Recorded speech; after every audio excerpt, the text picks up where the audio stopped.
Hello welcome back to our channel my life book. So ఇవాళైతే నేను ఒక parasailing video చూపిస్తున్నాను. నేను మా ఫ్రెండ్స్ తోటి గోకర్ణ ట్రిప్ వెళ్ళాను అనమాట. అక్కడ మెయిన్ బీచ్లో ఏమైనా వాటర్ యాక్టివిటీస్ చేద్దామని వెళ్తే అక్కడ కొంచెం ఎక్స్పెన్సివ్ ఉండింది. సో కనుక్కొని మేము కుడ్లే బీచ్కి వచ్చాము. కుడ్లే బీచ్ దగ్గర మిస్టిక్ అడ్వెంచర్స్ అని చెప్పి ఒక వాటర్ స్పోర్ట్స్ వాళ్ళవి ఉన్నాయన్నమాట.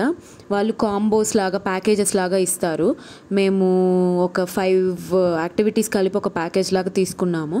పర్ హెడ్ 3000 పడింది. సో ఇండివిజువల్గా ఈ యాక్టివిటీ పారాసైలింగ్కి ఎంత పడిందో నాకు తెలీదు.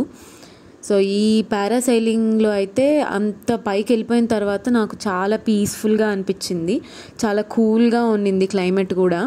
సో ఇక్కడ ఎంత ఎండ కనిపించినా కూడా అంత హైట్కి వెళ్ళిపోయిన తర్వాత ఆ క్లైమేట్ చాలా డిఫరెంట్గా ఉన్నింది. ప్రతి ఒక్కరు ఖచ్చితంగా ట్రై చేయాలి అన్నమాట ఇది. మా పేరెంట్స్ ఎవ్వరు రాలేదు, నేను మా ఫ్రెండ్స్తో వెళ్ళాను. నేను చాలా ఎంజాయ్ చేశాను. మీకు నేను ఇచ్చే సజెషన్ ఏంటంటే ఓం బీచ్లో ఇట్లాంటివి ఏం లేవు. మీరు గోకర్ణ వెళ్ళేటట్లయితే మెయిన్ బీచ్లో చాలా ఎక్స్పెన్సివ్ ఉంటాయి. మీరు కుడ్లే బీచ్ ప్లాన్ చేసుకోండి. కొంచెం తక్కువ కాస్ట్లో ఎక్కువ యాక్టివిటీస్ని ఎంజాయ్ చేయొచ్చు అండ్ ఎక్స్పీరియన్స్లు పొందొచ్చు. Thank you for watching our video. Please like, share and subscribe to my life book.